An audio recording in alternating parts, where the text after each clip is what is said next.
Ambati silks Kanchipuram sorry store now in Vijayawada. Exclusive పట్టు saris, సల్వాస్ and lehengas. ఆంధ్రప్రదేశ్లో మరొక కొత్త ప్రభుత్వ కార్యాలయం ఓపెనింగ్‌కి రెడీ అవుతోంది. అదేంటంటే ఏపీ ఈడీబీ అంటే ఆంధ్రప్రదేశ్ ఎకనామిక్ డెవలప్‌మెంట్ బోర్డ్‌కి సంబంధించినటువంటి కార్యాలయం.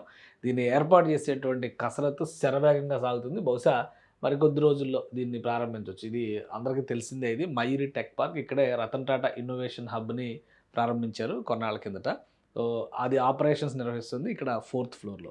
5థ్ ఫ్లోర్‌లో ఏపీ ఈడీబీకి సంబంధించినటువంటి కార్యాలయాన్ని దాదాపుగా ఒక 20,000 ఎస్ఎఫ్టీలో రెడీ చేస్తున్నారు.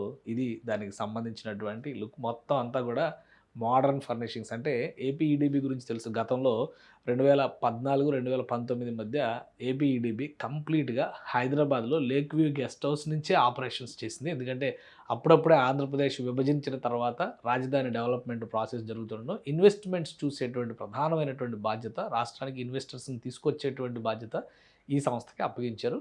సో, ఆ టైంలో లేక్ వ్యూ నుంచి నడిపేది. ఆ తర్వాత 2019లో ప్రభుత్వం మారిన తర్వాత పరిస్థితులు మారాయి. అసలు ఈడీబీనే అవసరం లేదనేటువంటి స్థితి వచ్చింది కాబట్టి, ఇది ఆపరేషన్స్ పెద్దగా లేవు. ఆ తర్వాత ఏపీ ఐఐసీ బిల్డింగ్ మంగళగిరిలో ఉన్నటువంటి బిల్డింగ్‌లో 8వ అంతస్తులో దీని కార్యాలయాన్ని పెట్టారు.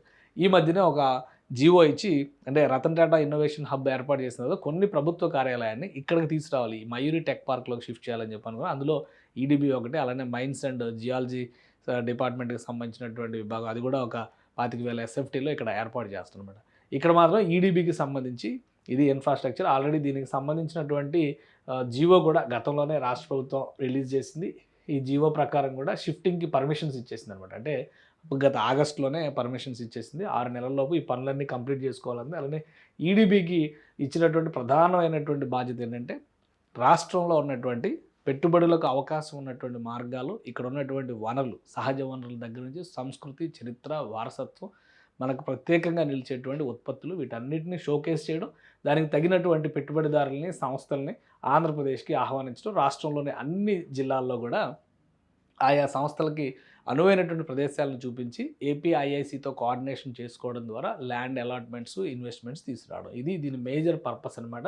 అంటే పెద్ద పెద్ద సంస్థలు, ప్రముఖ ఇండస్ట్రియలిస్టులు అందరూ కూడా రావడానికి ఉంటుంది. అది ఈ 2 ఏళ్లలో తీసుకొచ్చిననమాట. 19 లక్షల కోట్ల రూపాయల ఇన్వెస్ట్మెంట్స్ వచ్చినట్టుగా దీనిలో అప్ టు 25/4/25 అప్పటి వరకు అనమాట. ఏప్రిల్ 25 వరకు, గత ఏడాది ఏప్రిల్ 25 వరకు తీసుకొచ్చినటువంటి పెట్టుబడుల కింద ఇందులో ప్రొజెక్ట్ చేస్తున్నారు. సో, ఈ సంస్థ ఇక నుంచి ఫుల్ ఫ్లెడ్జ్డ్‌గా మయూరి టెక్ పార్క్‌లో ఆపరేషన్స్ చేయబోతుంది. దీనికోసం స్పెషల్‌గా ఇది ఒక భారీ కాన్ఫరెన్స్ హాల్ రెడీ చేస్తున్నారు. దాంతోపాటు ఇక్కడ కొన్ని డిజైన్స్ కూడా ఉన్నాయి. ఎందుకంటే సీఈఓ ఛాంబర్ గానీ, వచ్చేటువంటి గెస్ట్‌లకి సంబంధించి డిస్కషన్ రూమ్స్, మీటింగ్ రూమ్స్, అలానే నార్మల్ వర్క్ స్టేషన్స్‌కి సంబంధించినటువంటి సెటప్ ఇవన్నీ కూడా అధునాతన సౌకర్యాలతో, high speed internet, high speed వసతులతో సమకూరుస్తున్నారు. మీరు చూడండి ఒకసారి ఈ స్ట్రక్చర్స్ చూస్తే కూడా ఏ రేంజ్‌లో కనిపిస్తుంది. ఏపీ సీఆర్‌డీఏ కార్యాలయం మళ్ళీ ఆ రేంజ్‌లో ఇంటీరియర్స్ చేస్తున్నటువంటి వ్యవస్థగా ఇది కనిపిస్తుంది. భారీ స్క్రీను ఇవన్నీ కూడా రెడీ చేస్తున్నారు.